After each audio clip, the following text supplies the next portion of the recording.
The first time you taste an egg from a chicken that has spent her day scratching in the grass, eating bugs, and dust bathing in the sun, you will understand.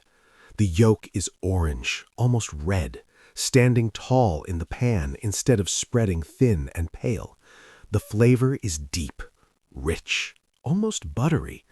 And the meat, when you finally cook one of your own birds, is firm, dark, and tastes like something you have never bought in a grocery store. That is the difference between a factory egg and a farm egg, between a bird that lived and a bird that was processed. Free-range chicken farming is not a trend.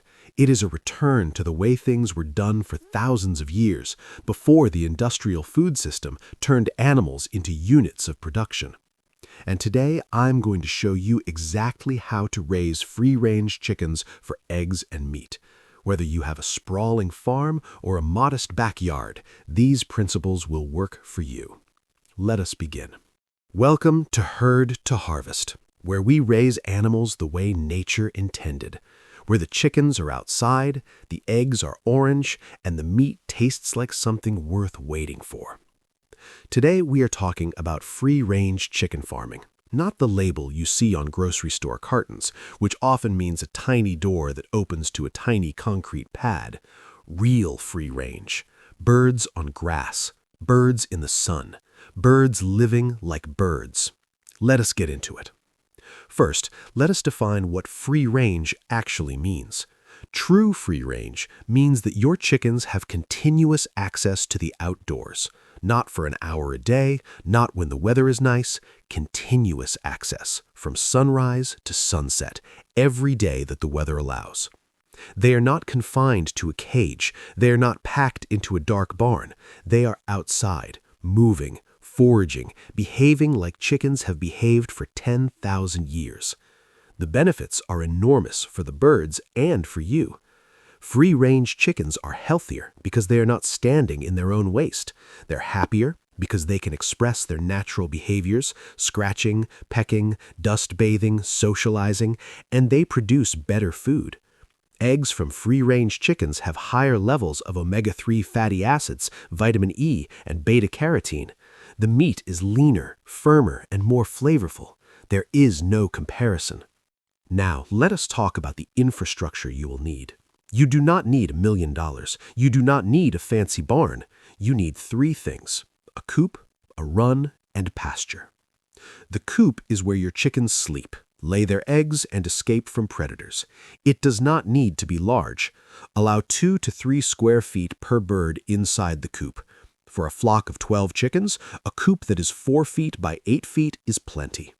The coop must be predator-proof. Hardware cloth, not chicken wire.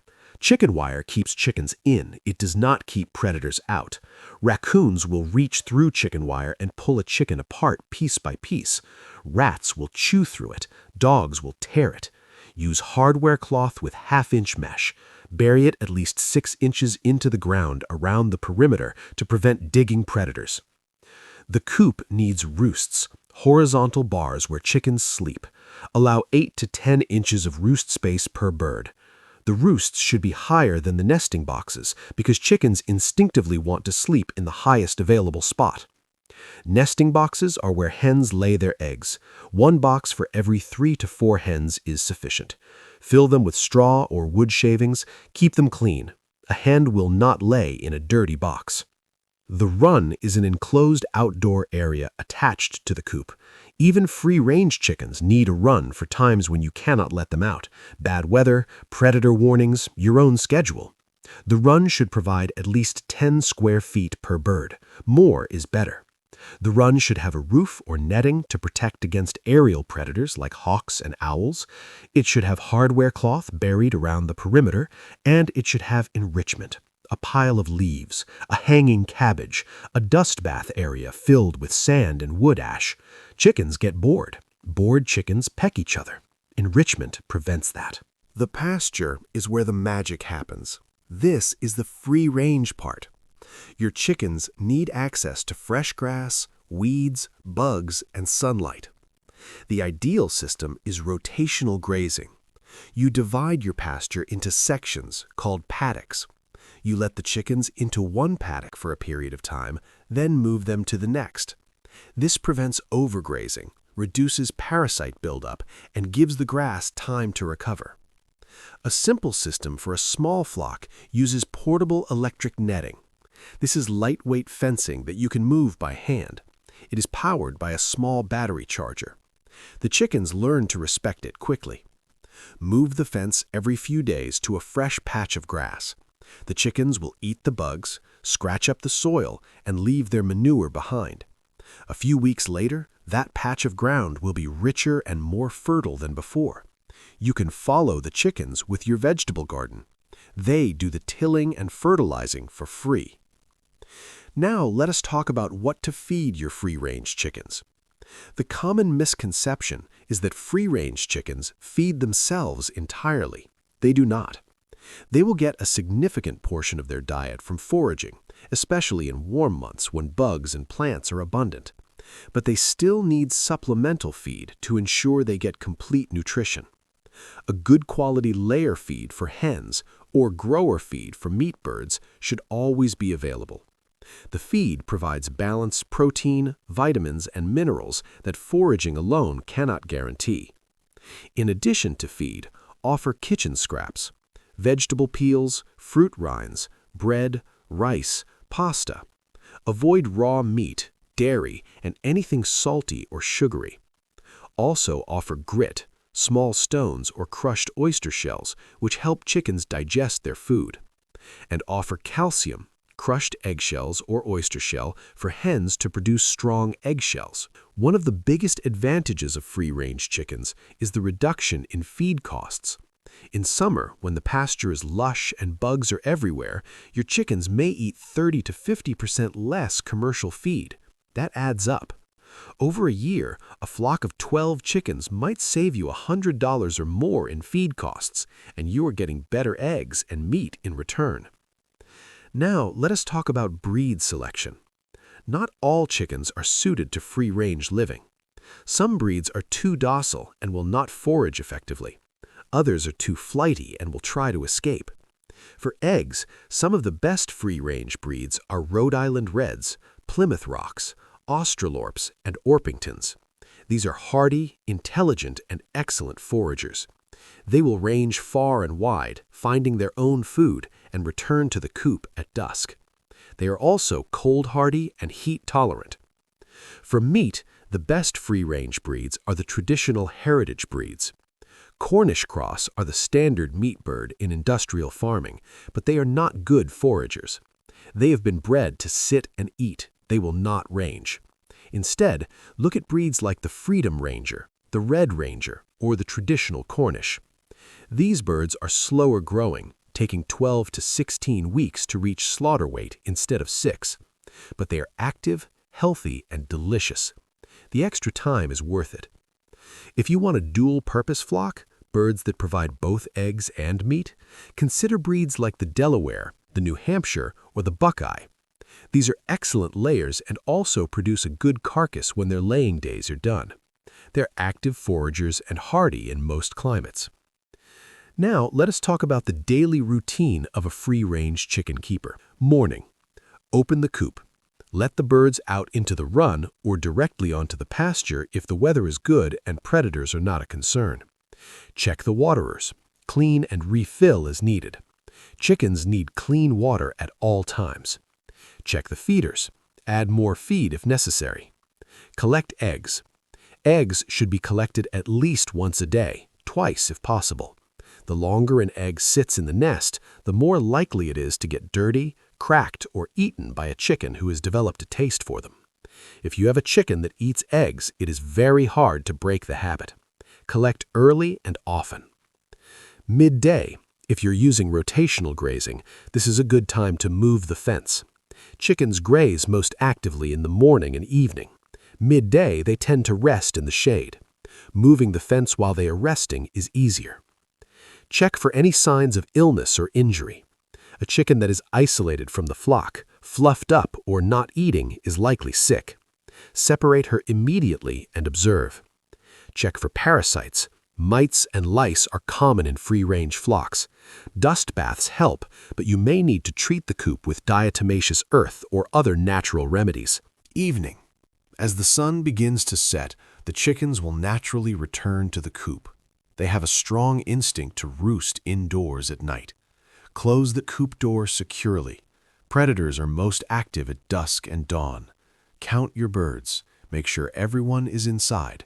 Check the nesting boxes one last time for any late eggs. Secure the run if you have one. That is it. The daily routine takes about 15 minutes in the morning and 10 minutes in the evening. It is not a lot of work for the reward. Now let us talk about predators. This is the biggest challenge of free-range chicken farming. Everything wants to eat a chicken. Foxes, coyotes, raccoons, opossums, skunks, weasels, hawks, owls, eagles, snakes, rats, dogs, even neighborhood cats. You cannot eliminate all risk, but you can manage it. The most important tool is a good livestock guardian animal. A dog, a donkey, a llama, or even a goose can protect your flock. A Great Pyrenees or an Anatolian shepherd bred for guarding livestock will bond with your chickens and keep predators away. A guard goose is loud and aggressive. It will alert you to any threat. If a guardian animal is not possible, you must rely on fencing. Electric netting is effective against ground predators. A roof or netting over the run protects against aerial predators, and a secure coop with hardware cloth and a locked door protects your birds at night. Let me be honest with you, you will lose birds. It is a fact of free-range farming. No matter how careful you are, a hawk will take one eventually. A fox will dig under a fence. A raccoon will figure out a latch. Do not let this discourage you. The loss rate for free-range chickens is typically 5 to 10% per year. That is acceptable. The benefits of free-range, the health of the birds, the quality of the eggs and meat far outweigh the occasional loss, and each loss teaches you something. You will get better at predator proofing. You will learn the weak spots. You will adapt. Now let us talk about the harvest. If you are raising chickens for meat, you need a plan for processing. Some people do it themselves. Some people take their birds to a mobile processor or a small USDA facility. Doing it yourself is not difficult, but it is not for everyone. You need a killing cone, a scalding pot, a plucker or a lot of patience, and a table for evisceration. The process takes about 15 minutes per bird once you are practiced. If the thought of killing an animal you raised is too much, that's fine. Many small farmers sell their live birds to people who will process them, or they pay a processor. There's no shame in that. The important thing is that the bird lived a good life. A free-range chicken lives 100% better than any factory-farmed bird. That matters. For eggs, the harvest is daily and joyful. There is nothing like walking out to the coop in the morning and finding a dozen warm eggs in the nesting boxes. The colors will surprise you. Brown, white, blue, green, pink, speckled. Each hen lays her own unique shade. You will learn which egg belongs to which hen. You will have favorites. You will name them. It is impossible to raise chickens without falling in love with them. That's okay. You can love them and still eat their eggs. You can love them and still eat their meat when the time comes. Respect and gratitude are not incompatible with harvesting. In fact, they're essential to it. Now let me give you a sample schedule for starting your free-range flock. Month 1. Build your coop and run. Purchase your chicks or started pullets. If you start with chicks, they need a brooder with a heat lamp for the first 4 to 6 weeks. Keep them indoors or in a protected space.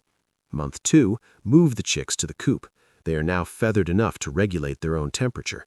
Begin letting them out into the run. Month 3, introduce them to the pasture. Start with short periods, an hour or two, then gradually increase. Use electric netting to create a small paddock near the coop. Month 4, your hens should begin laying around this age, depending on the breed. Collect your first eggs. Celebrate.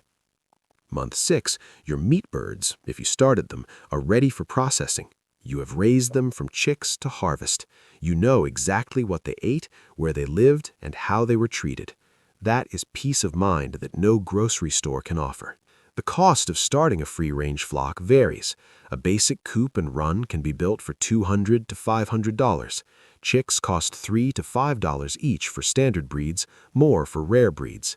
Feed costs about $20 to $25 per bag, and a bag lasts a small flock several weeks. Electric netting and a charger cost about $200 for a small system. Your first year might cost $500 to $1,000. After that, your costs drop significantly. The coop and fencing are one-time expenses. Your only recurring costs are feed, bedding, and occasional veterinary care. And you're getting eggs and meat in return. A good laying hen will produce 200 to 300 eggs per year. At current prices, that's $60 to $90 worth of eggs per hen per year. A meat bird will produce 4 to 6 pounds of meat. At current prices, that's $20 to $30 worth of meat per bird. The math works. Free-range chicken farming is not a hobby, it's a small business, and it can save you money while feeding you better food. Now, let me address the most common question I hear. Is free-range chicken farming worth it? The answer is yes, but not for everyone. It is worth it if you care about the quality of your food. It is worth it if you want to know exactly where your eggs and meat come from. It is worth it if you enjoy being outside, working with animals, and being part of a cycle that is older than human civilization. It is not worth it if you were looking for a passive hobby. Chickens need daily care. They need protection. They need attention. They will get sick. They will get injured. They will die. You will have to deal with that. But for those of us who love it, there is nothing better. The sound of chickens murmuring in the evening, the sight of them running across the pasture when they see you coming with a treat, the taste of an egg that was laid an hour ago. These are the things that make it worth it. Now, I want to hear from you. Have you raised free-range chickens? Are you planning to start? What is your biggest question or concern about getting started? Drop your answer in the comments below. Let us build a community of people who are raising food the right way, one bird at a time. And if this guide was helpful, if you believe that animals deserve a good life and that good food comes from good farming, hit that subscribe button for Herd to Harvest. We are here every week to give you the tools, the knowledge, and the confidence to raise your own food. Now go build that coop. Go get those chicks. Go raise the best eggs and meat you have ever tasted. I will see you on the farm.